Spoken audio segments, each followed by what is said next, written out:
Hi, today I'm going to show you how to fix CapCut can't render export video error on Windows and MacBook. So first make sure you have enough free storage on your device. CapCut needs temporary disk space to render videos. So if your C drive or main disk is full, exports can fail. Try freeing at least 2 to 3 GB before exporting. Step 2 is lowering the export settings. So if your system isn't powerful enough for 4K or high bitrate videos, reduce your export resolution.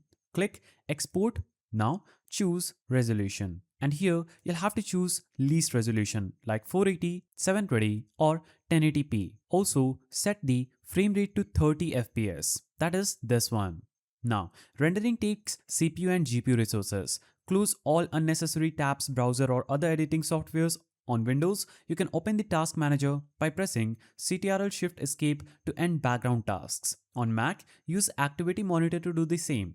Now, you can also navigate to Settings and choose Cache Management and choose Clear Cache. This removes old preview files that might be causing the error. So, you can click on menu icon, choose Settings and here choose Delete option after cache size. You can also choose Auto Delete Cache from 15 days ago and click Save. Also, outdated CapCut versions of graphic drivers can cause rendering bugs. So make sure you update CapCut through the official website or App Store. Also, use GeForce Experience for NVIDIA or AMD Adrenalin for Radeon users. Now, if you've tried everything and is still facing the issue, uninstall CapCut completely and reinstall the latest version. This refreshes your settings and fixes broken internal links. And that's how you fix the can't render export issue in CapCut on Windows or Mac. With these steps, your video should export smoothly again in 2025. If you found this guide helpful, please don't forget to give it a thumbs up and thanks for watching.